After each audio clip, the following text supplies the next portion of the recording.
शरीफ की यह हदीस है, नबी करीम सल्लल्लाहु अलैहि वसल्लम फरमाते हैं, आका ने फरमाया कि इस्लाम की बुनियाद 5 चीजों पर रखी गई है। जिस तरह से कोई घर बनता है, कोई रूम बनता है, कोई हुजरा बनता है, तो 4 सुतून होते हैं, 4 सुतून होते हैं और एक छत मिलकर के एक कमरा बनता है, एक हुजरा बनता है।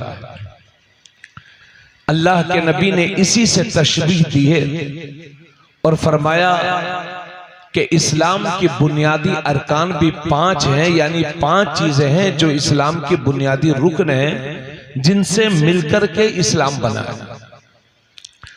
उनमें सबसे पहली चीज इस बात की गवाही देना कि अल्लाह के सिवा कोई माबूद नहीं और मोहम्मद सल्लल्लाहु अलैहि वसल्लम अल्लाह के बंदे और उसके रसूल हैं।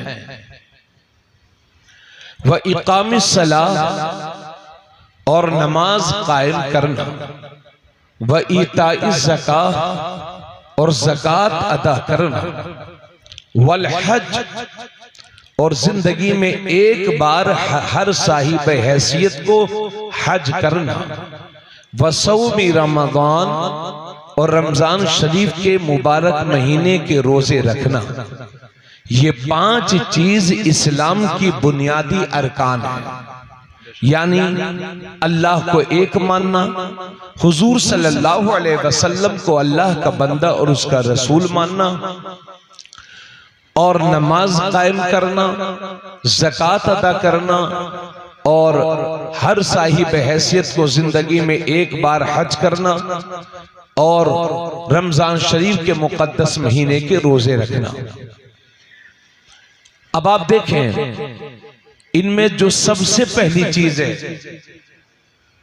वो है अल्लाह को एक मानना और हुजूर सल्लल्लाहु अलैहि वसल्लम को अल्लाह का बंदा और उसका रसूल मानना, यानी कलमा पढ़ना, अल्लाह की तौहीद और हुजूर की रिसालत की गवाही देना।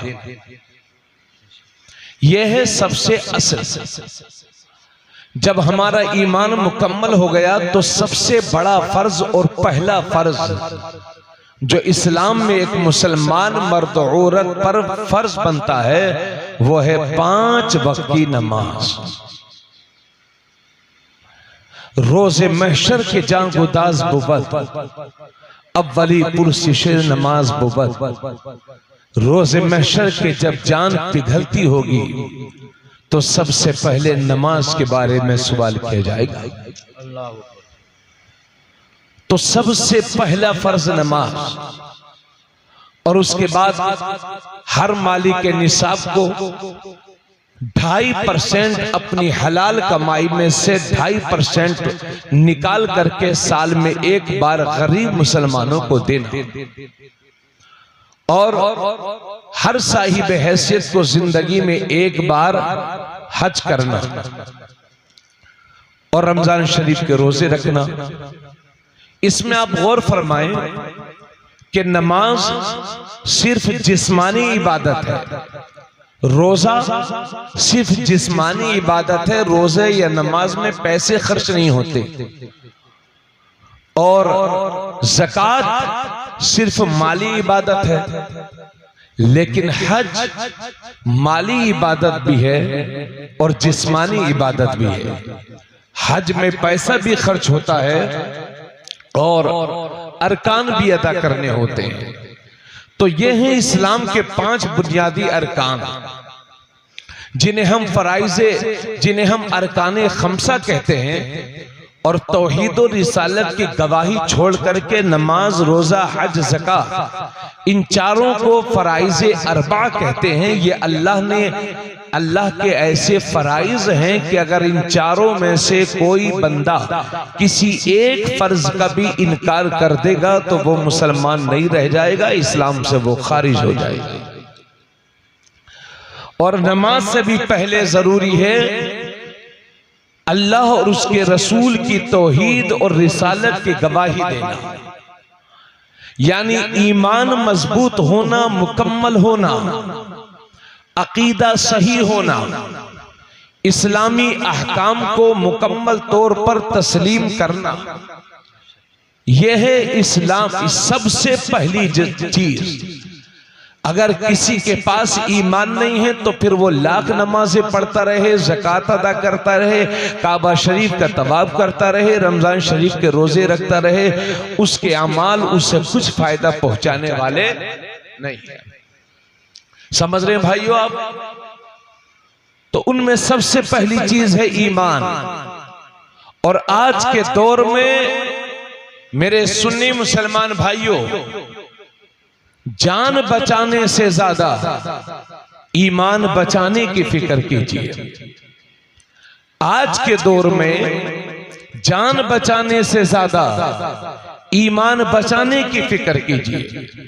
अब आइए जरा हम अपने मुआशरे पर तवज्जो दें और देखें कि हमारी हालत इस वक्त क्या हो गई है और हमारी ईमानी कमजोरी का आलम क्या है। माफ करिएगा अगर कोई बात आपको बुरी लगे, समझे, तो उसको नजरअंदाज न कीजिएगा, दिल जमी के साथ सुनिएगा भी, अमल की कोशिश भी कीजिएगा।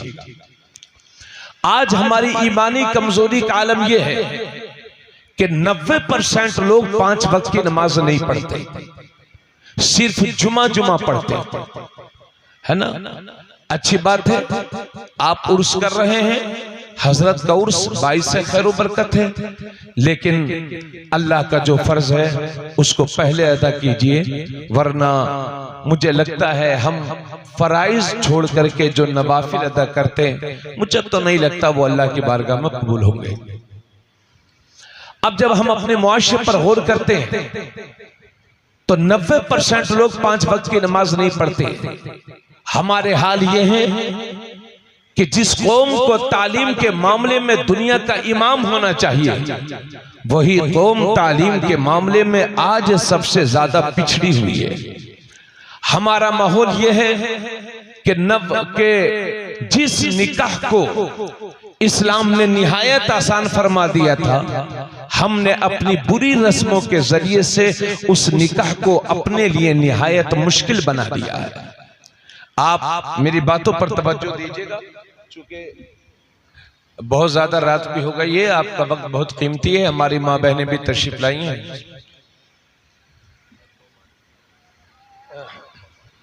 जी। तो अब जरा हम गौर फरमाएं आज के हालात पर। हमारा बच्चा 10 साल का होता है तो हम अपने बच्चे को 50 रुपया 100 रुपया दे देते हैं, जाओ बेटे बालों को जाकर के कलर करवा लो। अब ये हमारे छोटे छोटे बच्चे, कोई नीले बाल करवा रहा है, कोई पीले करवा रहा है, कोई लाल। अल्लाह ने अच्छे खासे काले बाल बनाए हैं। काले बालों की कीमत जब मालूम होती है जब बाल सफेद होने लगते हैं, तब पूछिए कि काले बाल कितने अच्छे लगते हैं। हमारा बच्चा 12-13 साल 13-14 साल का हुआ तो हम देखते हैं कि हमारे बच्चे कान छिदवा के दुनिया पहन के घूमते हैं। इसकी दादी दुआ करते करते दुनिया से चली गई, अल्लाह हमें पोता दे देना, लेकिन जब ये पोता हुआ तो कानों में दुनिया पहन के पोती बना घूम रहा है। हमारा बच्चा 15 साल का हुआ तो 50,000 रुपए का मोबाइल देकर के हमने अपने बच्चों को लफंगा बनने पर मजबूर किया है। बाप बेचारा मुंबई से कमा कर भेज रहा है, सऊदी अरबिया गया है कमाने के लिए, हरियाणा, दिल्ली, पंजाब, कोलकाता, मुल्क के दूसरे हिस्सों में महीनों महीनों अपने घर से दूर है ताकि मेरे बच्चे खुशहाली और खुशी की जिंदगी जी सकें। अपने खर्च काट करके अपने घर भेज रहा है और इधर ये हजार रुपए के मोबाइल लेकर के और दिन भर खाली फेसबुक चलाया करते हैं कि फिलिस्तीन हम तेरे साथ खड़े हैं, फिलिस्तीन हम तेरे साथ खड़े हैं। अब मैं जब तू अल्लाह के आगे अल्लाह के सामने खड़ा नहीं होता तो फिलिस्तीन के साथ खड़ा होने की तेरी औकात कहां से आ गई है? अपने हाल पर हमें गौर करना चाहिए। 50,000 रुपए का मोबाइल लेकर हमारे बच्चे 50, 60, 70 हजार। हजरात, मोबाइल रखना कोई ऐब की बात नहीं है, लेकिन गलत इस्तेमाल करना ये हमारे बच्चों की तबाहियों का सबब है। हजरात गिरामी, हमारा बच्चा 18 साल का हुआ तो हम 1 लाख रुपए की उसे मोटरसाइकिल खरीद के देते हैं। अब 1 लाख की मोटरसाइकिल मोटरसाइकिल पर हमारा बच्चा बैठा हुआ है, 50,000 रुपए का मोबाइल जेब में रखे हुए है, कान में लीड लगी हुई है, दो चार गुटके मुंह में दबाए हुए हैं, फटी हुई पैंट पहने हुए हैं। यानी सुन्नतों के, हुजूर की सुन्नत है ये दाढ़ी की सुन्नत को तो भूल गए, लेकिन बालों की कटिंग के फैशन के नाम तुम्हें बहुत याद है। हजरात गिरामी, ये है हमारे बच्चों का हाल। यानी कानों में लीड लगी हुई है, मुंह में गुटका दबाए हुए हैं, जेब में मोबाइल रखा हुआ है। न छोटों का अदब का पता है, न बड़ों पर न बड़ों का अदब पता है, न छोटे पर शफकत का पता है, न उलमा का एहतराम जानते हैं, न छोटों की इज्जत करना जानते हैं, न औरतों की इज्जत करना जानते हैं, न माँ बाप की फर्मा बरदारी करना जानते हैं, न नमाज पूरी याद है, न रोजे के मसाइल जानते हैं। यानी और कभी कभी तो ऐसा होता है कि चेहरा देख के नहीं लगता ये किसी मुसलमान का बच्चा है, वज़ा में तुम हो ना सारा तो तमद्दुन में हुनूद। ये मुसलमान हैं कि जिन्हें देख के शर्माए यहूद, ये मुसलमान हैं कि जिन्हें देख के शर्माए यहूद। और मेरी बातों को गलत सुनिए तवज्जो से, अगर मैं गलत बोलूंगा तो आपको टोकने का हक है। हम अपने बच्चों को देख रहे हैं कि इस्लाम ने सिवाय एक अंगूठी के, एक अंगूठी 4.5 माशा से कम एक नग वाली एक मर्द पहन सकता है। उसके अलावा किसी किस्म की धात, सोना, लोहा, तांबा या दीगर धात, किसी भी तरह की चैन पहनना या अंगूठी 1 से 2 पहनना, ज्यादा पहनना इस्लाम में हराम है। ये उलमा बैठे, इनसे पूछिए।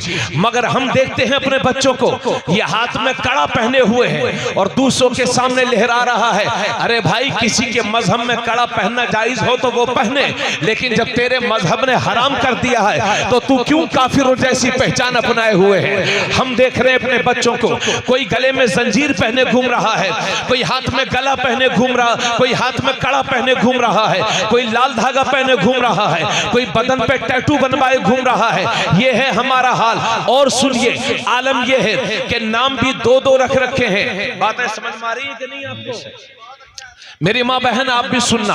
और आलम यह है ईमान की कमजोरी का, 2-2 नाम रखे हैं, 2-2, ताकि कहीं जरूरत पड़े तो टाइटल बता करके और साइड से निकल जाए, ताकि लोग हमें मुसलमान न समझे।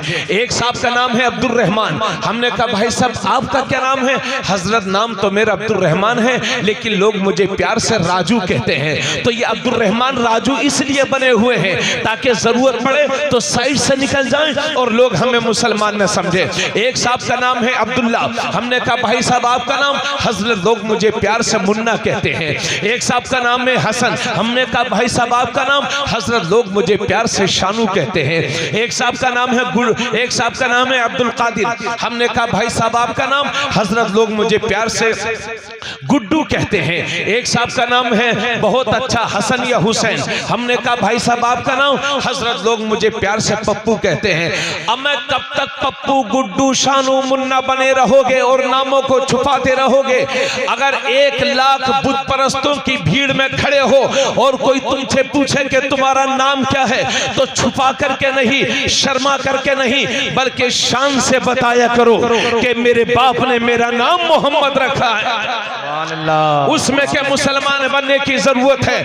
अगर मुसलमान हो तो तुम्हारी शक्लों से भी इस्लाम जाहिर होना चाहिए, तुम्हारे चलने से भी। एक ईटा ला दो भाई, एक ईटा ला दो। नारे तकबीर, नारे रिसालत, मसलके आला हजरत, जश्न ईद मिलादुन नबी। हाँ चलिए, आप हजरत गौर से सुने मेरी बात। हाँ अरे चलिए छोड़िए जो भी है। तो अगर बाप ने नाम मोहम्मद रखा है तो मोहम्मद बताया करो, यानी इस्लाम को छुपाने की कोशिश ना करो, बल्कि अल्लाह ने मुसलमान बनाया है तो मुसलमान दिखने चाहिए। और अल्लाह का शुक्र अदा किया करो कि मालिक तूने किसी बुत परस्त के यहाँ नहीं, खुदा परस्त के यहाँ पैदा किया है। अल्लाह का एहसान अदा करो कि मुसलमान के घर में पैदा हुए हो। और दूसरी तरफ हालात आप देख रहे हैं, कभी हरियाणा में, कभी पंजाब में, कभी राजस्थान में, कभी झारखंड में चंद लोग मिल करके हमारे बच्चों को जबरदस्ती घेर लेते हैं और उनसे जबरदस्ती कुफरिया नारे लगवाते हैं, शिरकी बोली बोलते हैं, अब ये बोल वो बोल रहा है, अब ये बोल वो बोल रहा है, यानी अपने नारे ऐसे नारे लगवाते हैं जो इस्लाम में कुफ्र है। ए मेरे मुसलमान भाइयों, तुम्हारी ये जिम्मेदारी बनती है, अपने बच्चों को ये नसीहत किया करो कि बेटे चाहे जिंदगी में जितनी भी कुर्बानी दे देना मगर अपने ईमान का सौदा कभी ना करना, इसलिए कि मोबाइल टूट जाएगा दोबारा खरीद लोगे, घर टूट जाएगा दोबारा बना लोगे, गाड़ी गुम हो जाएगी दोबारा खरीद लोगे, लेकिन ईमान हाथ से जाय हो गया तो कुफ्र की जिंदगी, जिल्लत की जिंदगी है। इसलिए अपने ईमान की हिफाजत करिए, अल्लाह तुम्हारी जानो माल की हिफाजत करे, मेरी भी जानो माल की हिफाजत करे, मगर कोई गारंटी नहीं कि कब किसके साथ क्या हो जाए। अल्लाह ना करे, तवज्जो चाहूंगा, अल्लाह ना करे कि ऐसे हालात का सामना आपको करना पड़ जाए, तो खुदा का वास्ता देकर के कहता हूं मुसलमान कि जिंदगी की आखिरी सांस तक अपने ईमान का सौदा ना करना और आखिरी दम तक ला इलाहा इल्लल्लाह बोलते रहना, अपनी जबान को कुफ्र की इगलाजत से पाक रखना और आखिरी दम तक ला इलाहा इल्लल्लाह बोलते रहना, क्योंकि अगर मौत का वक्त नहीं आया है तो कोई मार नहीं सकता और मौत का वक्त आ गया है तो कोई बचा नहीं सकता, मगर जिंदगी की आखिरी सांस तक ला इलाहा इल्लल्लाह बोलते रहना, क्योंकि इसी हालत में अगर मर भी जाओगे तो शहीद कहलाओगे और बच जाओगे तो गाजी कहलाओगे।